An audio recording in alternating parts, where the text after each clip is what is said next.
extradition track, the track that runs from Mexico City through the State Department, through the DOJ and ends at an American federal courthouse. You fight the extradition. Your lawyers fight the extradition. The lawyers find arguments, constitutional arguments, the specific grounds that Mexican defense lawyers use when they are trying to keep a client out of the American federal system that processes cartel defendants with a conviction rate that makes Mexican federal court look like a reasonable alternative. The arguments produce delays. The delays are real, and the delays matter, and the delays are insufficient. On the 27th of February 2025, Osiguera Cervantes, along with 28 other narco figures, were extradited to the United States Center for Strategic and International Studies. United States Attorney General Pam Bondi announced the transfer of custody of 29 defendants from Mexico to the United States. Antonio Osiguera Cervantes now faces charges in the District of Columbia. CNN. You land at Dulles International Airport in Washington, D.C. on a February morning, and you are processed into the American federal system with the specific efficiency of a system that has been preparing for your arrival for 9 years. The charges in the District of Columbia are the charges that the DOJ has been building since the indictment: drug trafficking, conspiracy. The Kingpin Act charges that carry the sentences that American federal courts impose on men who ran the logistics operations of organizations responsible for the fentanyl that killed a generation of American young people. The cell in the federal detention facility is smaller than the cell in Sonora. The food is different. The language around you is different. You have been in Mexico for 66 years, and you are now in the American system that has been trying to get you here since before your brother's name was on a $15 million poster. You think about Nemesio, not about the organization, about the brother, the specific man who left the fields first and went to California and came back from prison and became what he became, and who you followed because following him was the direction your life ran. You think about the last time you spoke, through channels, through the layers of intermediary that the operational security required, the conversation that was not a conversation in the normal sense, but an exchange of information about things that needed to be managed. You have not spoken to him directly in years. The security protocols that kept him alive for a decade required that the circles around him grow smaller and the information that flowed in and out of those circles become more controlled, and the control meant distance even between brothers. The last time you were in the same room was further back than you can precisely remember. The organization put distance between you, and the distance was correct, and the correctness of the distance and the cost of it are the same thing.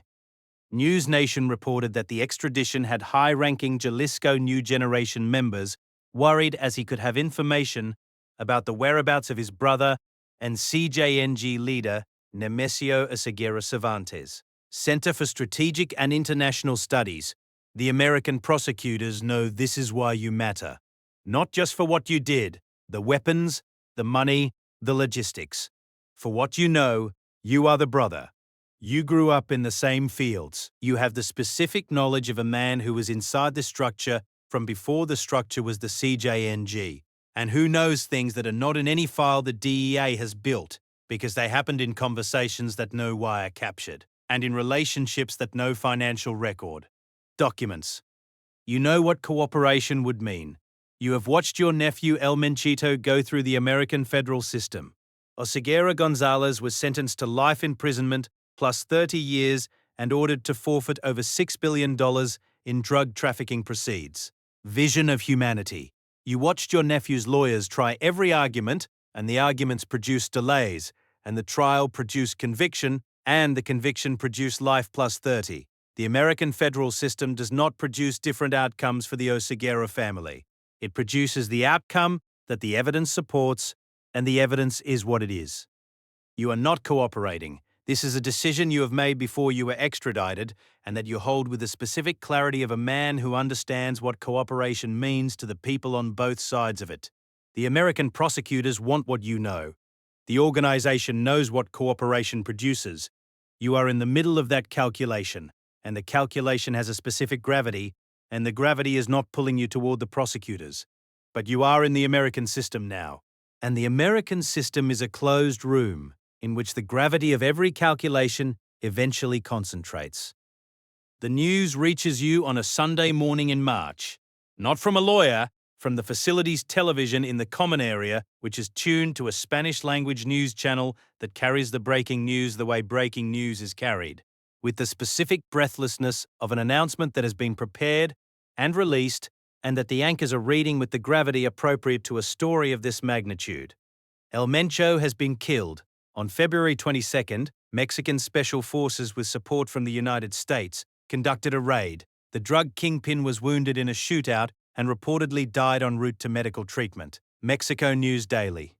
You watch the television from across the room. You don't move toward it. You stand where you are, and you watch the anchor describe what happened in Tapalpa, and you watch the footage of the helicopters and the smoke over Guadalajara and the burning vehicles on the highways, and the specific chaos that the organization produces when the center is gone. And the edges are reacting. The other men in the common area are watching too. Some of them know who you are. The specific knowledge of the federal detention system, where every man's case is known to the men around him because the cases are the currency of the institutional conversation, means that the men in this room understand that the man on the television was your brother and that the announcement being made on the Spanish-language channel is an announcement being made to you in a way it is being made to no one else in this room. Nobody says anything to you. You stand there for the full segment. The anchor moves to analysis, and you turn and walk back to your cell, and you sit on the edge of the bed and you think about Culotitlán. Not about the organization, not about the succession or the territorial response, or the American prosecution implications, or the specific legal effect of El Mencho's death on the charges you are facing. About the avocado fields. About the school you both attended until it stopped being worth attending. About the specific quality of the Michoacán morning in the Tierra Caliente, the light on the mountains, the sound of the fields before the day's work began. About the two brothers who were just brothers before the shadow became visible. He was 59 years old. He had kidney disease that the intelligence community had been tracking for years because the kidney disease was the biological variable in the succession question that everyone was calculating. He died in a helicopter over Jalisco after a firefight in the pine trees near a mountain town that he loved because the air was clean. He died the way men in his position die, when the decade of hunting finally produces the specific combination of intelligence and operational capability that closes the distance between the hunter and the hunted. He built the most powerful cartel in Mexico, from a splinter group in a state he wasn't born in. He turned a federation of trafficking families into a parallel state with its own military and its own economy and its own geography that didn't appear on any map. He fed and housed and educated children of the Tierra Caliente who would have grown up in the specific poverty of Culotitlán. He killed people. He ordered the killing of people. He built the fentanyl supply chain that killed Americans in numbers that make the statistics feel abstract, until you put individual names on them and the names become a weight that the statistics don't carry. He was your brother. You followed him from the avocado fields to the police uniform to the mountains of Jalisco, and you are in a federal detention facility in Washington, D.C., because you followed him, and the following is not a thing you regret, and is not a thing you would do differently, and is not a thing you are at peace with. It is a thing that is simply true about your life, the way the Tierra Caliente is true, and the avocado fields are true, and the school you left before 5th grade is true. The lawyers will visit tomorrow. They will discuss the implications of your brother's death for your case. They will discuss whether the organization's instability changes your cooperation calculation. They will present the arguments that the American prosecutors will present, and the arguments that the defense can make, and the specific range of outcomes that the system produces for men in your position. You will listen. You will ask questions. You will make decisions. Tonight, you sit on the edge of the bed in a federal detention cell in Washington, D.C., and you think about the two brothers who were just brothers and the distance between that and this, and whether the distance is measurable in any unit available to the human beings who traveled. It is not. You know this. You sit with the knowing for a long time. El Mencho grew up poor, dropped out of primary school in 5th grade, and built one of the most fearsome criminal organizations on earth. Al Jazeera. The distance between those two facts is the distance your whole family traveled. Not just Nemesio, all of you, Juan and Miguel and Marine and Abraham and Antonio. 5 brothers from Aguililla who scattered across the criminal landscape of Mexico and the American legal system, and the specific geography of what happens when men from the Tierra Caliente with no education and no options, and the specific intelligence that poverty sharpens, decide to build something. They built something. The building cost what it cost. You are Tony Montana in a federal cell in Washington, D.C., listening to the facilities settle around you at night and thinking about avocado fields. The system that produces this has a geography, and it is the Tierra Caliente and the poverty in the absent state, and the specific logic that says to a 14-year-old boy that guarding a marijuana plantation pays more than school promises, and the promise is too far away, and the payment is right now. 2 generations of that logic produced 2 brothers who became what they became, and a family that is now distributed across maximum security facilities in 2 countries. Understanding the logic doesn't make the outcome acceptable. It just means you're looking at where it started instead of only where it ended.